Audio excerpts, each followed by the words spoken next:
Hello les rocks, j'espère que vous allez bien. On entend souvent dire, lorsque les gens se mettent ensemble, lorsque les gens se mettent en couple, que le passé de l'un ne concerne pas l'autre.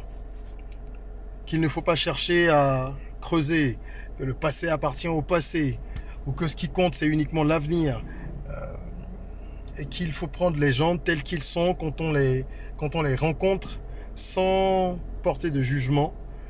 On entend dire aussi que quand on aime, on ne juge pas, etc. Il y a des milliers de façons de penser qui convergent vers un genre de... C'est devenu presque une philosophie, hein. C'est du politiquement correct, moi j'appelle ça sentimental, du politiquement correct sentimental. En tout cas, on nous fait croire que chercher à mieux connaître l'autre serait un crime.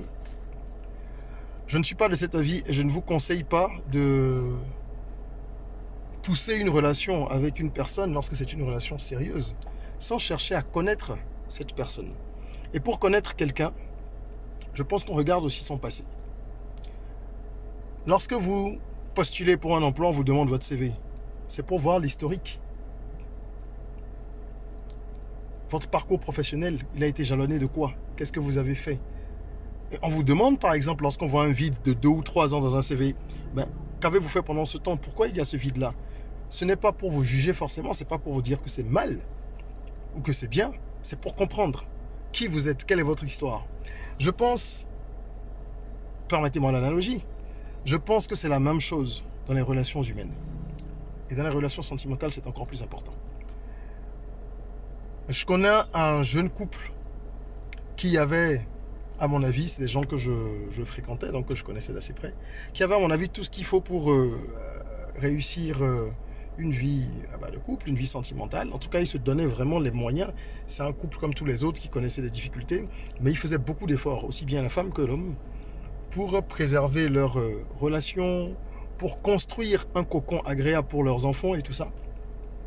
Jusqu'au jour où le mari a découvert un secret extrêmement lourd de la femme qui concerne bien évidemment son passé. Donc il n'a pas été trahi de fait, mais il s'est senti trahi au niveau de sa confiance parce qu'il s'agissait d'actes suffisamment lourds, suffisamment importants, suffisamment graves pour qu'il estime avoir été trahi.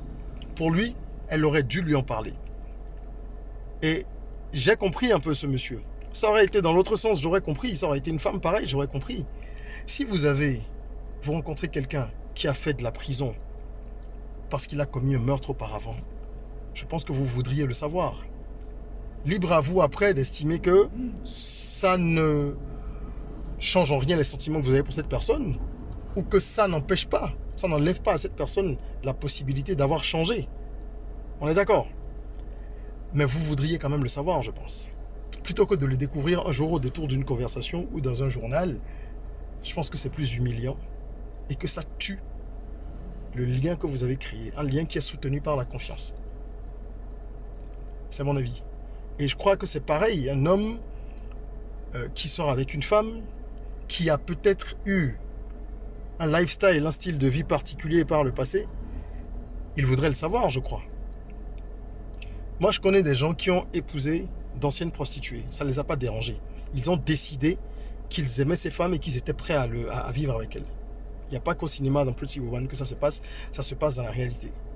Mais ils ont choisi en leur âme et conscience et en connaissance de cause.